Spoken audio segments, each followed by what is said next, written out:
రాజ్యాంగం చట్టాలు అది కూడా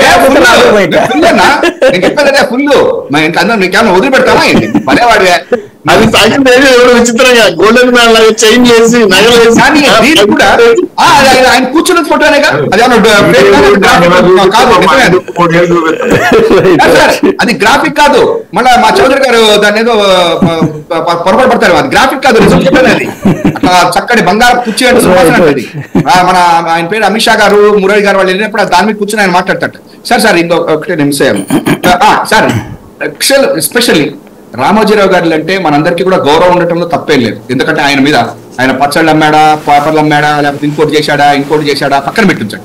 ఒక స్టేజ్కి ఎదిగినటువంటి వ్యక్తి. కానీ ఎదుటి వాళ్ళకి చట్టాల గురించి, ఎదుటి వాళ్ళకి రాజ్యాంగం గురించి, ఎదుటి వాళ్ళు ఎట్లా ఉన్నారో చెప్పేటువంటి ఆయనకు వచ్చేసరికి అవన్నీ వర్తించడం అనేటువంటిదే ఇప్పటి వరకు కూడా జరిగిందండి 40 సంవత్సరాల నుంచి. కానీ ఇవాళ ఈ తీర్పుతోటి మాత్రం 40 కాదు ఇంకో 80 ఏళ్ళైనా చట్టం కొన్ని రోజులు లేటర్.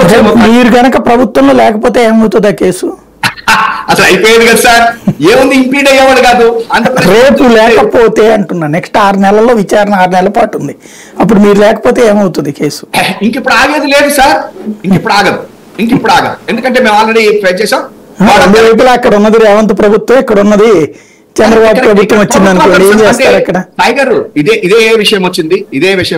మీరు అన్నది కూడా ఇప్పుడు కొంతమంది ప్రజల్లో అనుమానాలు కూడా ఉన్నాయి. ఇవాళ తెలంగాణ ప్రభుత్వం అవుతుందా లేదా అని. బట్ సుప్రీంకోర్టు ఇదేంటంటే మీరు వాదనలు వినిపించాలి. ఆంధ్రప్రదేశ్ ప్రభుత్వం చాలా మంచిదండి, చాలా మంచి సంస్థని వాదన వినిపిస్తారు. అప్పుడే ఉంది తెలంగాణ అది చెప్తాను సార్. తెలంగాణ ప్రభుత్వం వాదనలు వినిపించాలి, ఉండవల్లి గారు వాదనలు వినిపించాలి, ఆర్బీఐ వాదనలు వినిపించాలి. నెంబర్ 1. నెంబర్ 2, ఒకవేళ కనుక ఈ యొక్క 2 ప్రభుత్వాలు, ఫర్ ఎగ్జాంపుల్ రేపు పొద్దున్న మేము మాట్లాడింది కూడా వేరేగా ఉందని చెప్పను. జగన్ గారి ప్రభుత్వం ఉన్నప్పటికీ కూడా జగన్ గారి ప్రభుత్వం ఉన్నది మా మీద ఇట్లా ఉన్నది అని చెప్పనని ఇప్పుడు ఎట్లయితే సుప్రీంకోర్టులో అన్నారు అట్లా అన్నా, లేదా తెలంగాణ ప్రభుత్వం ఆయన చాలా మంచివాడు అని చెప్పని రేపు పొద్దున చెప్పినా ఆర్బీఐ ఆల్రెడీ చెప్పేసింది 45S వీళ్ళు వయలేట్ చేశారు అనేటువంటిది నెంబర్ 1. నెంబర్ 2, నువ్వు డబ్బులు వసూలు చేసేసి వాళ్ళకి ఇచ్చేశాను కాబట్టి కేసు అనేటువంటిది కాదు ఇక్కడ విషయం. వయలేషన్ చేశావా లేదా?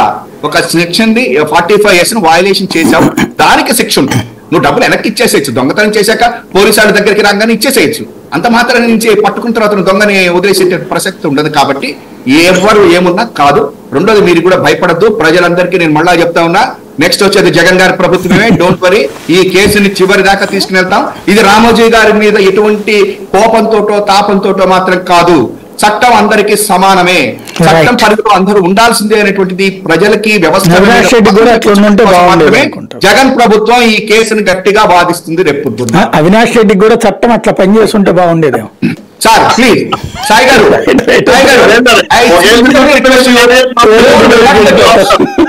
అవినాష్ గారి విషయంలో మీరు చూశారు, ఆయన యొక్క హైకోర్టు చివర్లో చేసింది ఆయన అరెస్ట్ చేయనీయకుండా ఆపింది. చివరికి ఆ తర్వాత హైకోర్టు ఓకే గానీ ఆయన అరెస్ట్ కానీయకుండా ఆపడం అన్నటువంటి కాన్సెప్ట్ ఏదైతే ఉందో అది ఖచ్చితంగా చట్టాన్ని అందరికీ సమానం కాదని తేలింది.